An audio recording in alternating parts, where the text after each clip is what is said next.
Bahujan Samaj party की राष्ट्रीय अध्यक्ष और इस देश के सबसे बड़े प्रदेश उत्तर प्रदेश की 4 बार मुख्यमंत्री रही, संसद की शेरनी, इस देश के गरीब शोषितों की मसीहा, मैं आदरणीय बहन जी से निवेदन करूंगा कि वो हम सबको दिशा निर्देश देने की कृपा करें। माननीय बहन जी, बहन कुमारी मायावती जी जिंदाबाद, बहन कुमारी मायावती जी जिंदाबाद। माननीय बहन जी, बीएसपी की इस चुनावी जनसभा में इकट्ठा हुए पार्टी के सभी छोटे बड़े पदाधिकारी एवं कार्यकर्तागण, आज आप लोग देश में व यहाँ आपके उत्तर प्रदेश स्टेट में भी लोकसभा के लिए हो रहे आम चुनाव में अपनी पार्टी के उम्मीदवारों के समर्थन में मुझे सुनने के लिए यहाँ भारी संख्या में इकट्ठा हुए हैं, तो उसके लिए मैं आप सभी लोगों का हार्दिक दिल से आभार प्रकट करती हूँ। वैसे आप लोगों को ये विदित है कि हमारी पार्टी कांग्रेस, बीजेपी व अन्य किसी भी विरोधी पार्टी तथा गठबंधन आदि के साथ मिलकर नहीं, बल्कि अकेले ही अपनी पार्टी के बलबूते पर पूरी तैयारी व दमदारी के साथ ये चुनाव लड़ रही है। इसके साथ ही हमने टिकट बंटवारे के मामले में सर्व समाज के लोगों को उचित भागीदारी भी दी है, जिनको जिताने के लिए पार्टी के लोग पूरे जी जान से लगे हैं। हालांकि आज आपकी यहाँ इकट्ठा हुई अपार भीड़, पीछे तक भीड़ मुझे काफ़ी नज़र आ रही है, तो आज यहाँ आपकी इकट्ठा हुई अपार भीड़ व भीड़ के ज़बरदस्त जोश को भी देखकर मुझे भी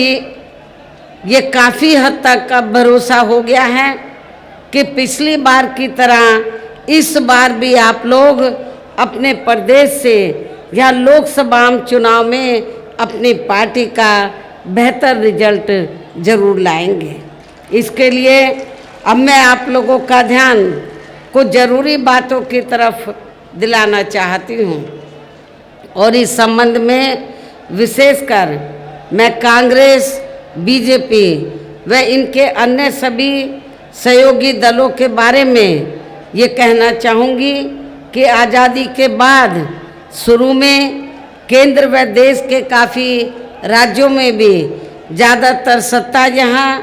कांग्रेस पार्टी के ही हाथों में केंद्रित रही है, किंतु इनकी अधिकांश मामलों में रही गलत नीतियों एवं गलत कार्य प्रणाली आदि की वजह से ही फिर इस पार्टी को केंद्र व काफ़ी राज्यों की भी सत्ता से बाहर होना पड़ा है, तथा यही स्थिति इनकी सहयोगी पार्टियों की भी बनी रही है, जिसके कारण ही फिर पिछले कई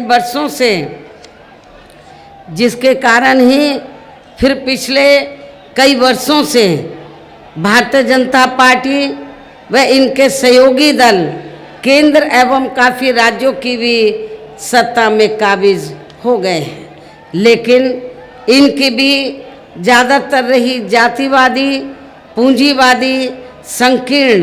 सांप्रदायिक व द्वेषपूर्ण नीतियों एवं कार्य प्रणाली आदि से तथा इनकी कथनी व करनी में भी काफ़ी अंतर होने की वजह से अब ऐसा लगता है इस बार ये भारतीय जनता पार्टी भी केंद्र की सत्ता में आसानी से वापस आने वाली नहीं है, बशर्ते यदि ये चुनाव इस बार फ्री एंड फेयर होता है तथा आम चर्चा के मुताबिक वोटिंग मशीनों में भी कोई गड़बड़ी आदि नहीं की जाती है। और वैसे भी इस बार चुनाव में इनकी कोई भी पुरानी व नई चल रही नाटकबाजी, किस्म किस्म की नए ये नाटकबाजी करते रहते हैं। नई चल रही नाटकबाजी, जुमलेबाजी व गारंटी आदि काम में आने वाली नहीं है, क्योंकि अब देश की जनता काफ़ी हद तक इस बात को समझ चुकी है कि इनकी पार्टी ने अब तक देश के विशेषकर गरीबों, कमज़ोर तबकों, मध्यम वर्गों एवं अन्य मेहनतकश लोगों को जो इन्हें अच्छे दिन दिखाने के असंख्य प्रलोभन भरे वायदे किए हैं तथा अनेकों हवाई व कागजी गारंटी भी दी है, तो उनका ज़मीनी हकीकत में अभी तक भी इन्होंने लगभग 1/4 हिस्सा भी कार्य पूरा नहीं किया है। आप लोगों को मालूम है, जब पिछली बार लोकसभा का आम चुनाव हुआ था और उससे पहले भी लोकसभा के हुए आम चुनाव में भारतीय जनता पार्टी ने ये कहा था कि जब बीजेपी केंद्र की सत्ता में आ जाएगी तो फिर पूरे देश में जो गरीब लोग हैं, बेरोजगार लोग हैं, तो उनके खातों में 25-25 लाख रुपए भेजे जाएंगे। लेकिन मैंने पहले भी आपको कई बार कहा, आज फिर मैं आपको बता देना चाहती हूँ, तो बीजेपी की सरकार ने, आप जितने लोग इधर बैठे या खड़े हैं, आप बताओ कितने गरीब और मजदूरों के खाते में 1 लाख भी रुपया आया है? मैं समझती हूँ 1 लाख रुपया नहीं आया है। और अब कांग्रेस पार्टी भी ये कहती है कि उनकी पार्टी पावर में आ गई तो महिलाओं को 1 लाख रुपया दिया जाएगा हर साल। लेकिन जहाँ जहाँ कांग्रेस पार्टी पावर में है या बीजेपी से पहले कांग्रेस पार्टी भी पावर में रही, सेंटर और राज्यों में, आपके यूपी में भी रही, तो बताओ कितनी महिलाओं को उन्होंने 1 भी रुपया दिया है? केवल चुनाव के समय वो बढ़िया हवाई वादे करते हैं,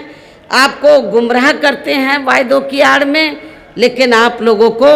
बहुत ही ज़्यादा सावधान रहना है। जब ये पावर में आ जाते, सत्ता में आ जाते हैं, तो ये उसके ऊपर ईमानदारी निष्ठा से अमल नहीं करते हैं। बीजेपी ने भी सत्ता में आने के बाद जो भी चुनाव के दौरान उन्होंने वायदे किए थे, तो उसका इन्होंने लगभग 1/4 हिस्सा भी कार्य पूरा नहीं किया है, बल्कि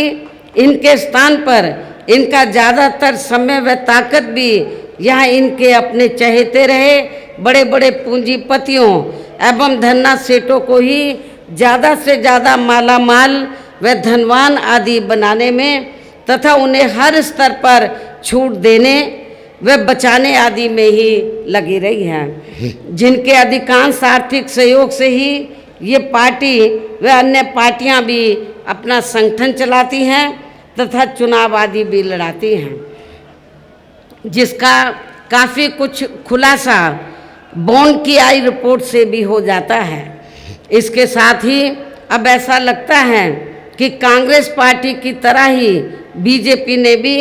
केंद्र की तमाम सरकारी जांच एजेंसियों का ज़्यादातर राजनीतिकरण ही कर दिया है। इसके अलावा देश के किसान वर्ग भी वर्तमान बीजेपी की सरकार में शुरू से ही अपनी विभिन्न समस्याओं को लेकर काफ़ी ज़्यादा दुखी व परेशान रहे हैं और अभी भी है। जबकि यूपी में 4 बार हमारी पार्टी की रही सरकार ने इनके हितों का भी हर स्तर पर विशेष ध्यान रखा है। आप लोगों को ये मालूम है कि जब मेरे नेतृत्व में यूपी में जब भी सरकार बनी तो हमारी पार्टी की सरकार ने तो किसानों के हर मामले में किसानों के हितों का पूरा ध्यान रखा है। आपके पीलीभीत, शाहजहाँपुर आदि क्षेत्र में तो किसान भाई काफ़ी खेती करते हैं। इन्हें खेती के लिए पूरी सुविधा नहीं मिलती थी, लेकिन मेरी हुकूमत में इनको सुविधा मिली और गन्ना किसानों को भी इनको मेरी सरकार में पहली बार उचित दाम दिया गया, जो आज तक पूर्व में रही या वर्तमान में चल रही कि बीजेपी की सरकार ने भी उनको गन्ने के दाम उचित नहीं दिए हैं, बढ़ा के नहीं दिए हैं। इतना ही नहीं बल्कि केंद्र में पूर्व की रही कांग्रेसी सरकार की तरह ही वर्तमान भाजपा सरकार में भी इनकी जातिवादी हीन सांप्रदायिक एवं पूंजीवादी सोच व नीतियों के चलते ही पूरे देश में सर्व समाज में से खासकर गरीबों, दलितों, आदिवासियों, पिछड़े वर्गों, मुस्लिम एवं अन्य धार्मिक अल्पसंख्यक समाज के लोगों का भी पूर्ण रूप से विकास व उत्थान आदि नहीं हो सका है। और इस संदर्भ में वैसे आप लोगों को ये मालूम है कि पूरे देश में यहाँ दलितों, आदिवासियों एवं अन्य पिछड़े वर्गों का सरकारी नौकरियों में वर्षों से अधूरा पड़ा आरक्षण का कोटा भी अभी तक पूरा नहीं भरा गया है। विशेषकर एससी व एसटी वर्गों के सरकारी कर्मचारियों का पदोन्नति में आरक्षण भी अब काफ़ी हद तक प्रभावहीन ही बना दिया गया है। साथ ही केंद्र व राज्यों में भी विरोधी पार्टियों की रही सरकारों में इन सभी वर्गों को प्राइवेट सेक्टर में आरक्षण दिए जाने की व्यवस्था किए बिना ही इनकी सरकारों के ज़्यादातर सरकारी कार्य अब प्राइवेट सेक्टर के जरिए ही इनके बड़े बड़े पूंजीपतियों व धन्ना सेठों आदि को ही दिए जाने के कारण अब इनको पूरे देश में आरक्षण का बहुत कम ही लाभ मिल पा रहा है। इसी प्रकार इनका अन्य और मामलों में भी शोषण व उत्पीड़न आदि होना अभी तक भी बंद नहीं हुआ है। इनके साथ साथ मुस्लिम व अन्य धार्मिक अल्पसंख्यक समाज के लोगों की भी हालत हर स्तर पर या काफ़ी ज़्यादा खराब व दयनीय ही बनी हुई है, जिसका काफ़ी कुछ खुलासा सच्चर कमेटी की रिपोर्ट में भी किया गया है। इतना ही नहीं बल्कि पिछले कुछ वर्षों से केंद्र व अधिकांश राज्यों में भी बीजेपी व आरएसएस की सरकारों के चलते हुए अब इनका विकास व उत्थान आदि होना भी लगभग बंदशाई हो गया है। आए दिन इन पर खासकर हिंदुत्व की आड़ में हो रही धर्म की आड़ में और उसमें भी खासकर हिंदुत्व की आड़ में हो रही जुल्म जाति भी यहाँ काफ़ी ज़्यादा चरम सीमा पर पहुँच चुकी है। इनके साथ साथ अपर कास्ट समाज में से विशेषकर गरीब लोगों की भी हालत हमें कोई खास अच्छी नज़र नहीं आती है। इनकी गलत कृषि नीतियों के कारण ही किसान वर्ग भी आए दिन आंदोलित ही रहता है। साथ ही इनकी गलत आर्थिक नीतियों की वजह से देश की अर्थव्यवस्था पर भी इसका काफ़ी बुरा प्रभाव पड़ रहा है, जिससे यहाँ विशेषकर छोटे एवं मध्यम वर्गीय व्यापारी वर्ग भी काफ़ी ज़्यादा दुखी व परेशान हैं। और अब केंद्र में पूर्व की रही सरकारों की तरह ही वर्तमान भाजपा सरकार में भी यहाँ पूरे देश में गरीबी, बेरोजगारी एवं महंगाई आदि भी लगातार काफ़ी ज़्यादा बढ़ रही है। देश में हर स्तर पर फैला भ्रष्टाचार भी अभी तक कम नहीं हुआ है, अर्थात भ्रष्टाचार अभी भी काफ़ी देश में फैला हुआ है। साथ ही अपने देश की सीमाएं भी अभी तक पूरे तौर से सुरक्षित नहीं हैं। ये भी बड़ी चिंता की बात है। ऐसे में अब आप लोगों को देश में हो रहे लोकसभा चुनाव में कांग्रेस, बीजेपी व इनकी सहयोगी पार्टियों को भी केंद्र की सत्ता में आने से ज़रूर रोकना है। जिनकी गलत नीतियों व गलत कार्य प्रणाली आदि को आप लोग काफ़ी हद तक आजमा भी चुके हैं। ऐसी स्थिति में अब ये विरोधी पार्टियां किस्म किस्म के साम दाम दंड भेद आदि अनेकों हथकंडे इस्तेमाल करके केंद्र की सत्ता में आने की भी पूरी कोशिश में लगी हैं, जिनसे अपनी पार्टी के लोगों को हर स्तर पर काफ़ी ज़्यादा सावधान रहना है। और इस मामले में विरोधी पार्टियां अपने अपने पक्ष में हवा बनाने के लिए खासकर मीडिया, ओपिनियन पोल व सर्वे आदि का जो बड़े पैमाने पर इस्तेमाल कर रही हैं, तो उनसे भी अपनी पार्टी के लोगों को बिल्कुल भी गुमराह नहीं होना है। इसके साथ ही विरोधी पार्टियों के विभिन्न रूपों में जारी किए गए इनके हवाई व प्रलोभन भरे चुनावी घोषणा पत्रों एवं वायदों आदि के बहकावे में भी अपनी पार्टी के लोगों को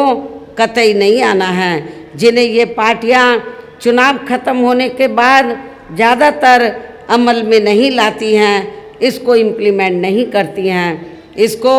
प्रैक्टिकल रूप में अमली जामा नहीं पहनाती हैं, और अब जिन पर से देश की जनता का अधिकांश विश्वास ही उठ गया है। यही खास वजह है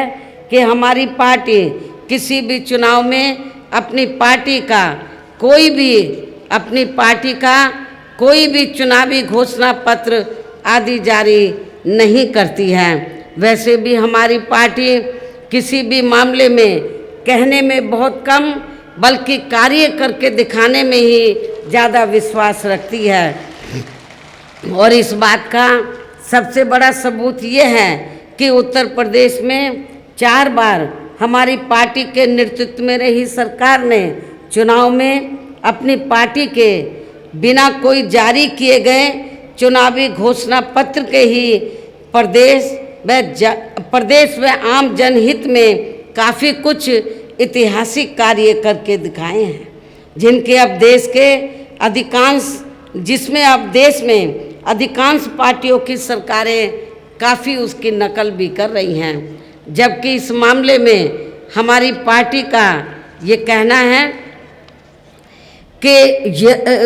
है कि यदि इन पार्टियों के स्थान पर केंद्र में हमें अपनी पार्टी की सरकार बनाने का मौका मिलता है,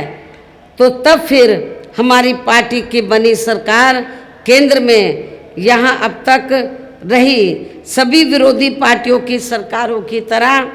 केवल हवाई व कागजी कार्य आदि नहीं करेगी, बल्कि उत्तर प्रदेश की तरह ही ज़मीनी हकीकत में ठोस कार्य करके दिखाएगी। और इस संदर्भ में खासकर मैं ये कहना चाहूँगी, केंद्र द्वारा देश में पिछले कुछ समय से अति गरीब परिवारों को अस्थायी तौर पर फ्री में जो थोड़ी सी खाद्य सामग्री दी जा रही है, तो उससे इनका स्थायी तौर पर भला होने वाला नहीं है। और इतना ही नहीं, मुझे ये भी मालूम हुआ कि चुनाव के दौरान बीजेपी और आरएसएस के लोग गांव-गांव में जाते हैं, अपना थैला लटका लेते हैं और गांव-गांव में जाते हैं और जाकर ये कहते हैं कि देखो मोदी जी ने तो आपको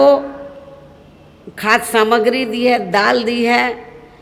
आपको चावल दिया है, उसके साथ में नमक भी दिया है। आपको मोदी जी का नमक जरूर हलाल करना है। और आप लोग उनके बहकावे में आकर तो अपना वोट उनको दे देते हैं कि भाई नमक तो जरूर हलाल कर देना चाहिए। नमक खाया है मोदी का हमने, लेकिन आपको मैं ये बताना चाहती हूँ, ये नमक मोदी का नहीं है, बल्कि आप लोगों के टैक्स के पैसे का ये नमक है। इसमें मोदी की कोई मेहरबानी नहीं है। पूरे देश में जो जनता टैक्स देती है, उस टैक्स के पैसे से आप लोगों को ये नमक या दाल, चावल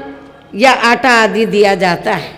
ये कोई इनकी मेहरबानी नहीं है, ये आप लोगों का अपना टैक्स का पैसा है। इसलिए आप लोगों को कतई भी गुमराह नहीं होना है। वैसे भी इनकी ये जो थोड़ा खाद्य सामग्री दे दी, दाल चावल दे दिया, तो इससे आपकी जो समस्या है तो उसका ये स्थायी हल होने वाला नहीं है। और वैसे भी इनकी ये जटिल समस्या देश में हर हाथ को काम देने से ही केवल दूर हो सकती है, जिसकी तरफ हमारी पार्टी की बनी सरकार विशेष ध्यान देगी। साथ ही देश में पिछले काफ़ी वर्षों से आए दिन बढ़ रही गरीबी, बेरोजगारी व महंगाई आदि से भी जनता बहुत ज़्यादा दुखी व परेशान है, जिसे भी आर्थिक नीतियों में तब्दीली करके जरूर दूर किया जाएगा। धर्म की भी आड़ में, हिंदुत्व की भी आड़ में पिछले कुछ वर्षों से खासकर मुस्लिम समाज के लोगों का द्वेष की भावना से जो इनका काफ़ी ज़्यादा शोषण व उत्पीड़न आदि किया जा रहा है, तो इसे भी जरूर रोका जाएगा। और ये सब हमने अपनी यूपी की रही सरकार में काफ़ी कुछ करके भी दिखाया है। इसके अलावा हमने यूपी में सर्व समाज में से गरीब एवं बेरोजगार लोगों को बेरोजगारी भत्ता आदि न देकर बड़ी तादाद में उन्हें रोटी रोजी के साधन भी उपलब्ध कराए हैं, जो अब ये कार्य भी अधिकांश ठंडे